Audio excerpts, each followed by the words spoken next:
नमस्कार दोस्तों, आप सभी का हमारे YouTube चैनल राउंड ट्रिक 2.0 में स्वागत है। आज मैं आपके लिए बहुत ही इंपॉर्टेंट क्वेश्चन लेकर के आया हूं।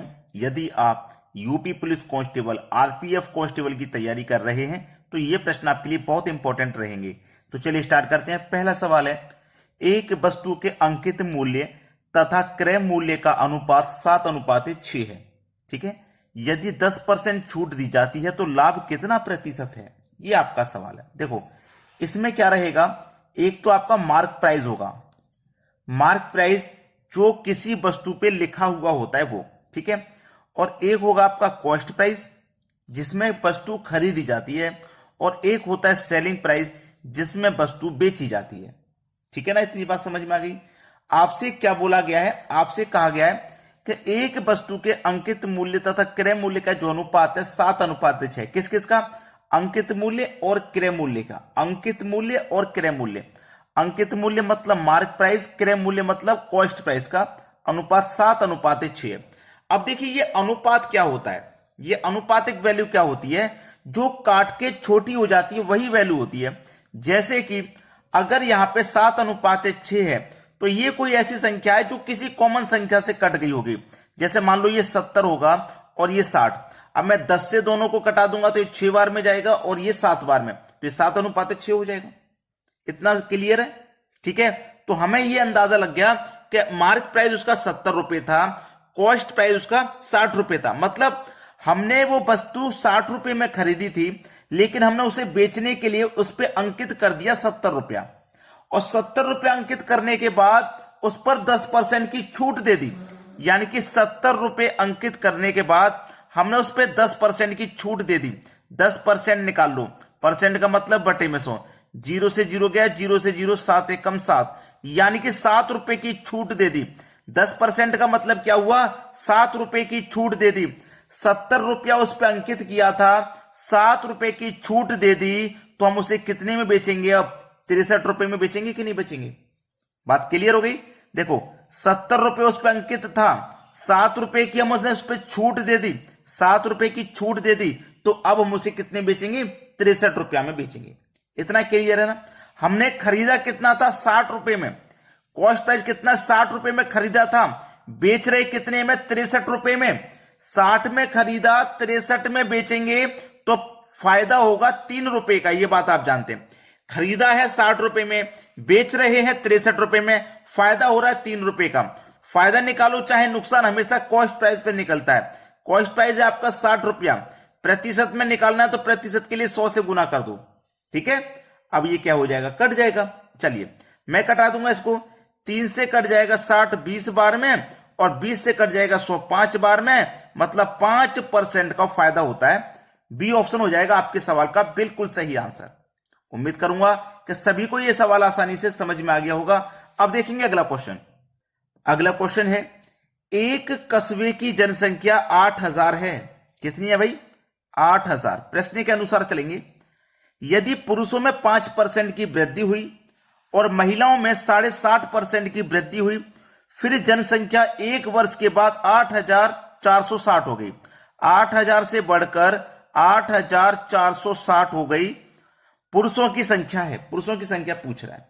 चलिए अब यहां पे मैं सबसे पहले 5% की वैल्यू निकाल लूं। पुरुषों में 5% की वृद्धि हुई है तो 5% निकाल लूं 8000 का। चलो 8000 का मैं निकाल लेता हूं 5%। परसेंट का मतलब बटे में 100, 2 जीरो से कटा दूंगा, 2 जीरो, 8 पंजे 40 और 1 जीरो 400।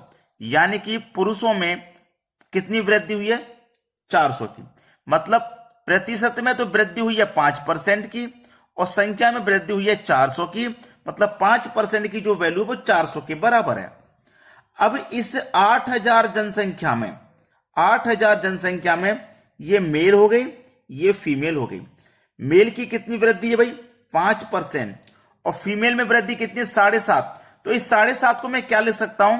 5% प्लस 2.5% लिख सकता हूं भाई। 5% और 5% बराबर हो गया। ये 5% की वैल्यू कितनी है? 400 है, तो यहां भी 5% की वैल्यू 400 हो जाएगी। बचा कितना? 2.5%। अब देखिएगा 400 है 5% की वैल्यू, 8000 से 8460 हो गई, तो 8000 से 8460 होने में 460 बढ़ रही है ना, 460 बढ़ी है, जिसमें से 5% की वैल्यू 400 है, तो बच्ची 2.5% की वैल्यू कितनी हो जाएगी, 60 नहीं हो जाएगी। जब 5% की 400 है तो 2.5% की 60 हो जाएगी। हमें 100% का मान निकालना है पहले, तो कैसे निकालेंगे, इस 60 में इस 2.5 से डिवाइड कर दो, 100% का मान निकालने के लिए 100 से मल्टीप्लाई। देखो दशमलव को हटाएंगे एक संख्या तो एक जीरो इधर हो जाएगा, 25 से 100 कट जाएगा 4 बार में, 6 चौके 24 और 2 जीरो 2400 हो गया भाई। कितना निकल के आ गया, 2400। टोटल जनसंख्या हमारे पास 8000 है, 8000। उसमें से क्या करेंगे, इस 2400 को हम डिवाइड कर देंगे, घटा देंगे, मतलब घटा देंगे। घटा दो भाई, जीरो में से जीरो गया जीरो, जीरो में से जीरो गया जीरो, 10 में 4 जाएगा 6, 7 में से 2 जाएगा 5, 5600 आपके सवाल का सही जवाब है। पुरुषों की संख्या पूछ रहा था कितनी है, पुरुषों की संख्या है 5600, यानी कि सी ऑप्शन आपके सवाल का बिल्कुल सही जवाब। क्लियर हो गया ना सभी को प्रश्न। चलिए अब देखते हैं अगला सवाल। अगला प्रश्न है, एक धनराशि साधारण ब्याज पर उधार दी गई, 5 वर्ष बाद इसका ब्याज मूलधन का 2/5 हो जाता है, ब्याज की दर ज्ञात कीजिए। इस प्रश्न में हमें प्रिंसिपल नहीं दिया गया, ठीक है। जब प्रिंसिपल नहीं दिया गया तो आप अच्छे से जानते हैं कि प्रिंसिपल को आप अपने मन से 100 मान सकते हैं, ये बात क्लियर है ना, अपने मन से 100 मान सकते हैं। तो उसने क्या बोला है कि साधारण ब्याज पर उधार दी गई जो राशि थी ना, वो साधारण ब्याज पर उधार दी गई, 5 वर्ष बाद इसका ब्याज मूलधन का 2/5 है। किसका, मूलधन का, मूलधन मतलब प्रिंसिपल का, ठीक है। साधारण ब्याज मूलधन का 2/5 है, मूलधन का, ठीक है। साधारण ब्याज निकाल लेते हैं, साधारण ब्याज सिंपल इंटरेस्ट, किसका, मूलधन का, मूलधन मतलब 100 रुपए का, प्रिंसिपल का, मूलधन का मतलब मल्टीप्लाई कितना है, 2/5 है। निकाल लो भैया 2/5, 5 से कट जाएगा 100 20 बार में, और 20 दूनी का कितना, 40, यानी कि सिंपल इंटरेस्ट आपका निकल के आ गया 40। अब सिंपल इंटरेस्ट का फॉर्मूला जिस बच्चे को नहीं पता नोट कर लेना, PRT/100। सिंपल इंटरेस्ट कितना है, 40, तो 40 लिख लो। प्रिंसिपल आपने 100 माना है, 100 लिख लीजिए। रेट है कहीं, रेट तो निकालना है। टाइम दिया गया है 5 वर्ष का, और बटे में कितना, 100, तो 100 से 100 कट जाएगा, 5 8 40, 8 बार में कटेगा, रेट निकल के आ गया 8% का। रेट आपका कितना निकल के आ गया भाई, 8%। ये आपके सवाल का बिल्कुल सही जवाब हो जाएगा, पहला ऑप्शन। चलिए अब देखेंगे अगला सवाल।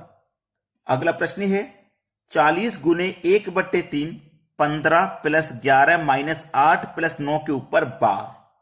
सबसे पहले बोर्ड मास के अकॉर्डिंग ये क्वेश्चन करना है। बोर्ड मास में सबसे पहले बार को सॉल्व करते हैं, उसके बाद में ब्रैकेट।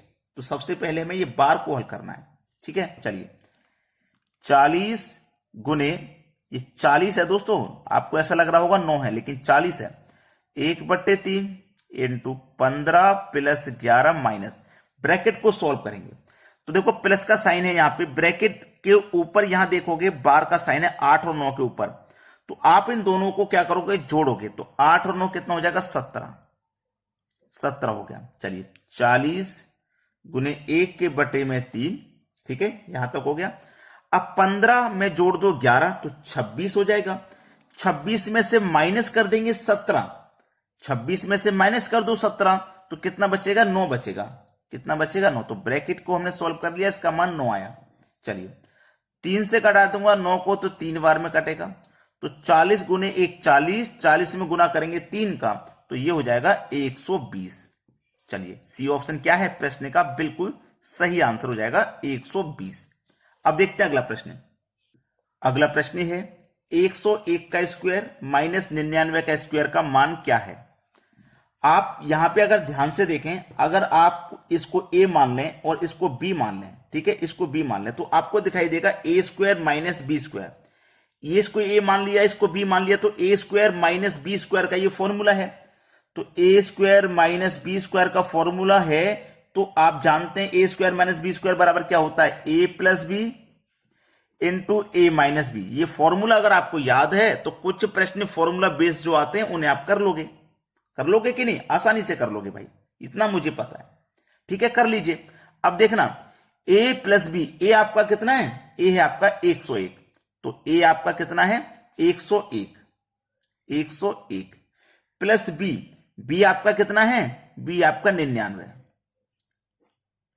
इंटू ए आपका 101 माइनस बी आपका 99, इसी को तो हल करना है। चलो 101 में 99 जोड़ेंगे तो ये 200 हो जाएगा, ठीक है, इंटू 101 में से 99 को आप माइनस कर दोगे तो 2 बचेगा और 200 का गुना 2 से करोगे तो ये 400 हो जाएगा। यानी आपके सवाल का जो आंसर आ गया ना वो 400 आ गया है, डी ऑप्शन। मुझे पता है बहुत से बच्चों ने अभी तक लाइक नहीं किया होगा, तो लाइक कर दो भाई और शेयर भी कर दीजिए और कमेंट में हमें जरूर बताएं आपको हमारे वीडियोस कैसे लगते हैं।